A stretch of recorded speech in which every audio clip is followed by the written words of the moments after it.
Daily Manna from the Torah by Dr. Ketriel Blad. Shalom, Manna family. We've come now to the sixth aliyah of Parasha VaYeshev, and he settled.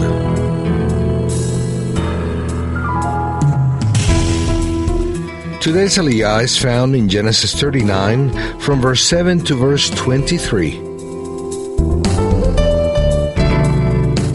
Today's reading will take place in verse 9 of the same. There is no one greater in this house than I, nor has he kept back anything from me but you, because you are his wife. How then can I do this great wickedness and sin against God?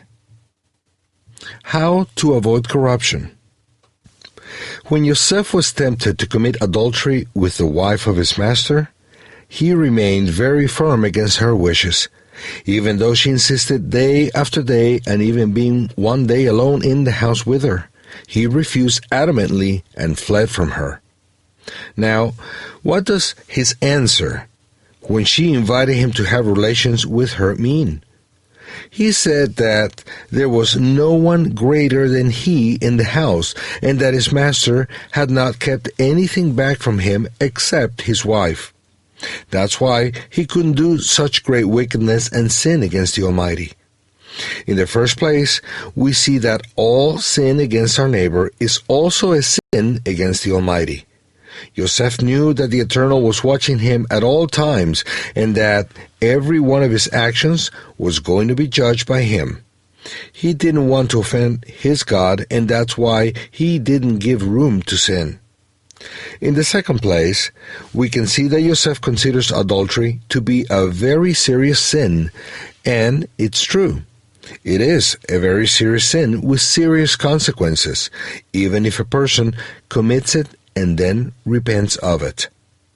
But the most noticeable part of his answer is when he talks about the great responsibility he had received. Since he had received a great responsibility, he couldn't accept her proposal. What does one thing have to do with the other?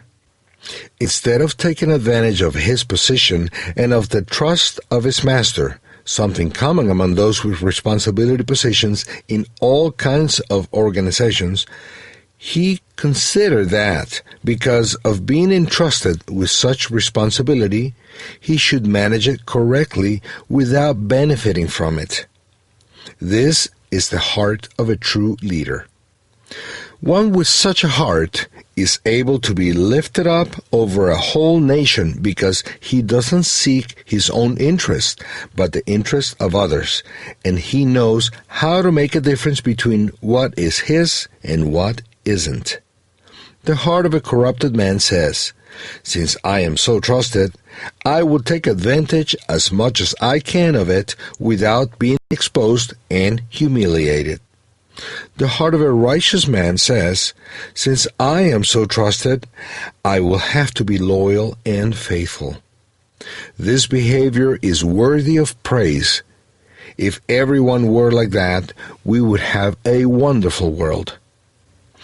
Be faithful and loyal. Don't take advantage of your position and the trust others have in you to get a personal benefit.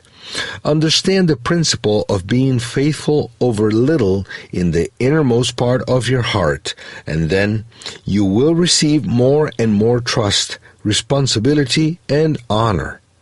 Even if men are not watching you, there are thousands of eyes watching you all the time from the invisible world.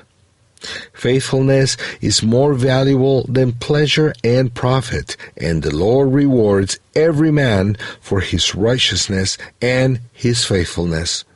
1 Samuel 26:23. Trust in the Lord and do good. Dwell in the land and befriend faithfulness. Psalms 37, verse 3. And so you will receive a great reward.